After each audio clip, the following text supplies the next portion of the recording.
चालू नहीं किया। हाँ अब चल अब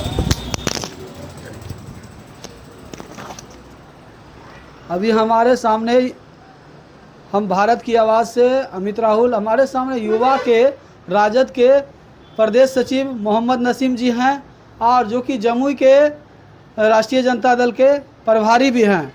जानना चाहेंगे 2025 का विधानसभा चुनाव नज़दीक आई है, सुल्तानगंज विधानसभा से दावेदारी देने के प्रयास में हैं। आपका चर्चा है कि आप भी सुल्तानगंज से दावेदारी देने वाले हैं। देखिए, जो भी पार्टी का कार्यकर्ता रहता है उसका इच्छा होता है कि हम भी चुनाव लड़े और हम लोग जनता के बीच में हमेशा मेहनत कर रहे हैं और जनता के बीच में जा रहे हैं। आप देख रहे हैं कि आज मेहनत के बल पे हमारी पार्टी राष्ट्रीय जनता दल हमको जमुई का प्रभारी भी बनाया और हम लोग जनता के बीच में हमेशा दुख सुख में हैं और इसीलिए हम भी चाहते हैं कि सुल्तानगंज विधानसभा में अल्पसंख्यक का एक पहला प्रत्याशी है जो राष्ट्रीय जनता दल के तरफ शीर्ष नेतृत्व जो भी डिसीजन लेगा हम उनके साथ हैं। और हम तो यही चाहते हैं कि हमारी पार्टी सर्वे कराए, सर्वे करा के जो जनता के बीच में रहता है नेता, जो जनता के दुख में सुख में, थाना हो, ब्लॉक हो, हॉस्पिटल हो, वैसे सिचुएशन में जो क्षेत्र की बाढ़ में सुखाड़ में जनता के साथ में रहता है, वैसे लोग को पार्टी अगर टिकट देती है तो वो व्यक्ति 100% नहीं 200% वो चुनाव जीतेंगे। वो ये चीज आप में देखते हैं कि आप बाढ़ पीड़ित में भी लोगों को मदद करते हैं। आप देखे होंगे कि बाढ़ पीड़ित के समय में बीडीओ साहब से, सीओ साहब से उसको अवगत करा के जो जरूरत है, जहां जहां आप देखें साकुन प्रखंड में हो यह सुल्तानगंज प्रखंड में अगले साल भी जिस समय बाढ़ का समय आप वीडियो भी देख सकते हैं कि हम प्रत्येक दिन जनता के बीच में रहते थे और जहां भी बाढ़ सुखाड़ में जो दिक्कत होता था हम उसका आवाज उठाते थे और अपने से बीडीओ और सीओ के पास में जाके बजाते डीएम साहब के पास भी जाके जो जनता का दुख तकलीफ था उसको दूर करवाने का काम किए। इसलिए जनता चाहती भी है कि वैसे लोग आए जो गरीब के दुख सुख में खड़ा रहे, क्योंकि आप देख रहे हैं कि आज के डेट में बहुत सारा प्रत्याशी हमारी राष्ट्रीय जनता दल के तरफ से है और हमारी जब गठबंधन है तो बहुत सारे गठबंधन के भी प्रत्याशी हैं, मगर हमारे नेता युवा श्री तेजस्वी प्रसाद यादव जी पे मेरा भरोसा है, क्योंकि आप देखें कि हम 40-50 हजार कैलेंडर बंटवाए पूरा विधानसभा में सुल्तानगंज में। जनता हमको नाम से जानती है और चाहती भी है सुल्तानगंज विधानसभा की गरीब जनता कि इस बार जो है युवा है जो गरीब के बीच में रहता है उसको मौका मिले। और हम लोग का यही काम है, क्योंकि और तो कुछ है ही नहीं। राष्ट्रीय जनता दल के लिए जीना है, मरना है और पार्टी जो शीर्ष नेतृत्व जो फैसला करेगा, अगर हमको लड़ाएगा तो हम लड़ने के लिए तैयार है, अगर नहीं भी लड़ाएगा तो वो शीर्ष नेतृत्व का फैसला है। तो देखिए, लालटेन के लिए लगातार प्रयास रहते हैं संगठन को मजबूत करने के लिए। युवा देश का भविष्य है, युवा ही देश का तकदीर है। आप देखिए, लालटेन का घर में भी पूरा अपने आवास पर जो है वो पूरा सजा के रखे हैं लालटेन लालटेन लालटेन।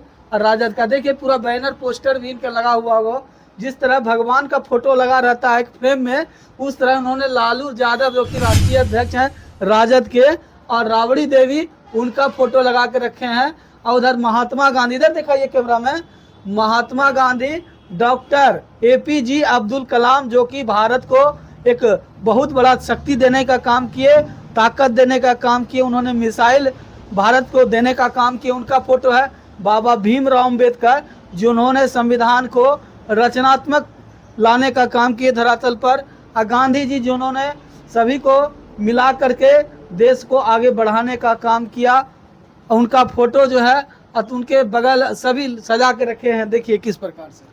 देखिए, हम लोग संविधान को मानने वाले लोग हैं, हम लोग बाबा साहब भीमराव अंबेडकर जी को मानने वाले लोग हैं, हम लोग कपूरी जी को मानने वाले लोग हैं, हम लोग लोहिया जी को मानने वाले लोग हैं, हम लोग डॉक्टर अब्दुल कलाम जी को मानने वाले लोग हैं, हम लोग जो है गांधी जी को मानने वाले लोग हैं। और हमारी पार्टी राष्ट्रीय जनता दल और हमारे जो विचार है हमारी पार्टी का, ये एक ऐसा विचार है जो सभी लोग को लेके चलने वाला विचार है। इसीलिए हम लोग जो देश के महापुरुष हैं, जो हमारे देश के लिए योगदान दिए हैं, कुर्बानी दिए हैं, वैसे सारे शख्स का हमारे घर में आपको तस्वीर मिलेगा। और अभी जो बिहार में चल रहा है, पूरे भारत में चल रहा है वोटर पुनरीक्षण को कार्य, उस पर क्या कहिएगा? आप देखिए, ये भाजपा और जेडीयू की सरकार जो है उसको पता चल गया है कि 2025 में बिहार से जाएगा नीतीश।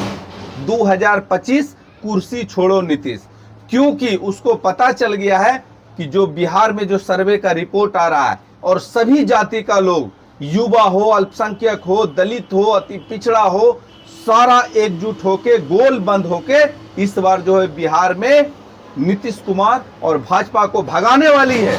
इसी वजह से ये जो है, जो वोट का राज है, वो जनता के राज को काटना चाहती है। और आप देख रहे हैं कितना सारा वोटर लिस्ट में सुधारने के नाम पे फर्जीवाड़ा आप देखे होंगे कि बीएलओ अपने से साइन करके फॉर्म को जमा कर रहा है। तो ऐसे में क्या होगा? और ये जो बोलते हैं कि मोरंगिया आ गए हैं, पाकिस्तानी आ गए हैं, तो इस केंद्र सरकार जिसके पास में है, अगर कोई मेरे देश में घुसपैठी आता है तो हमारी सरकार क्यों सोई हुई है?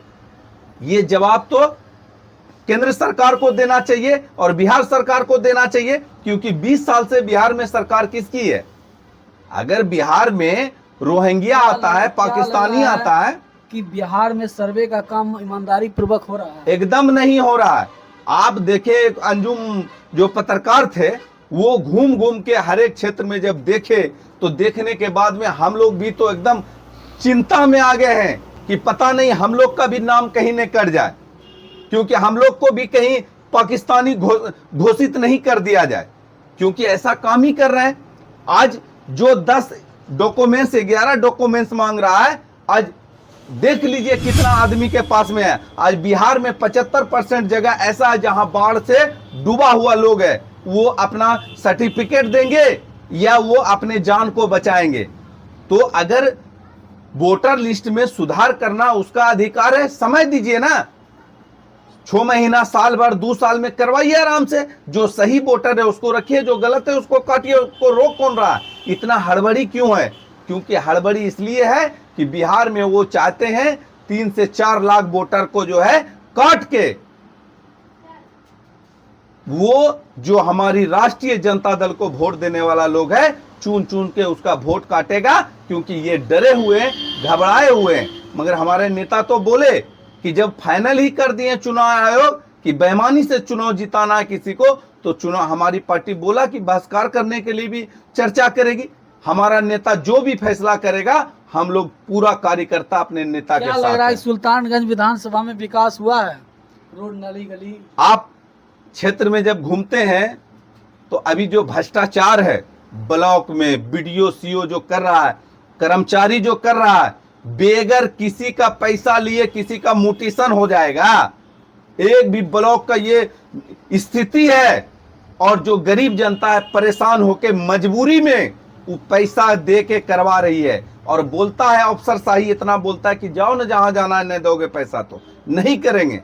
ये स्थिति है हर एक ब्लॉक का। थाना जाइए वहां भी नहीं सुनता है बेगर पैसा का, ब्लॉक जाइए वहां भी कहां जाएगा। हॉस्पिटल का हाल बद से बदतर है, जाइए कोई हॉस्पिटल में तुरंत डॉक्टर जो रेफर लिख देगा। मगर जिस समय हमारी सरकार थी, 17 महीना तेजस्वी जी की एक ऐसा लागू किया था कि अगर डॉक्टर कोई अगर रेफर करेगा तो डॉक्टर को बताना पड़ेगा कि यहाँ पे ये व्यवस्था नहीं है, तब हम रेफर कर रहे हैं। मगर अभी जाइए, अगर आप आ जाते हैं महागठबंधन से प्रत्याशी हो जाते हैं तो क्या कीजिएगा? अगर सुल्तानगंज विधानसभा का, अगर महागठबंधन से हम प्रत्याशी होते हैं, अगर हमारी महागठबंधन के लोग हमारे ऊपर विश्वास करते हैं, तो 5 साल में मैं दावा के साथ और वादा के साथ बोलता हूं कि जितना सुल्तानगंज विधानसभा में जनता मालिक है, आप उससे पूछिएगा आने वाले 5 साल के बाद कि आपके बीच में जो नसीम जी जो काम करवाए हैं, एक एक जनता के दुख में, सुख में, नाली, सड़क, और सबसे पहले हम अपने घर पे, आप देखिएगा सप्ताह में 1 दिन बैठेंगे, हर एक शुक्रवार को जुमा का नमाज पढ़ेंगे और जनता दरबार लगाएंगे अपने घर पे। और हर एक प्रखंड में, ये नहीं कि जनता को मेरे घर पे आना पड़ेगा, हर एक प्रखंड में हर एक शुक्रवार को जनता दरबार लगाएंगे और जो भी जनता का समस्या होगा सीओ और बीडीओ को बगल में बैठा के उस जनता मालिक का काम करवाने का काम करेंगे। ये मेरा चैलेंज है। आप अगर प्रत्याशी आपको जी, अगर हम 25 में चुनाव जीत के अगर सुल्तानगंज विधानसभा से पार्टी हमको टिकट देती है और हम चुनाव जीतते हैं जनता मालिक के बदौलत, तो मेरा विजन यही है कि जनता के बीच में काम करेंगे। देखिए, इनका कहना है अगर हमको प्रत्याशी महागठबंधन सुल्तानगंज विधानसभा से, इनका कैलेंडर लगातार ही बांट रहे हैं। लालू यादव का जो है विचारधारा को बता रहे हैं कि किस प्रकार से योजना के बारे में उसको लेकर के जो उन्होंने वादा किया है, माँ बहन योजना, तमाम जो 1500 रुपया वृद्धजन, ये सब योजना का कैलेंडर लोगों को बांट रहे हैं और कह रहे हैं कि अगर हमको प्रत्याशी बना दिया जाता है, अगर हम जीत के आ जाते हैं तो सुल्तानगंज को तकदीर और तस्वीर जो है सजने और संवारने का काम सुंदर करेंगे, इसका विकास जीर्णोद्धार करेंगे, लोग गरीब असहाय लोगों का काम आसानी से हो जाएगा। चलिए इसी बातों से अपने बातों को विराम देते हैं। मैं अमित राहुल, भारत की आवाज़ से। जय हिंद, जय भारत। ठीक।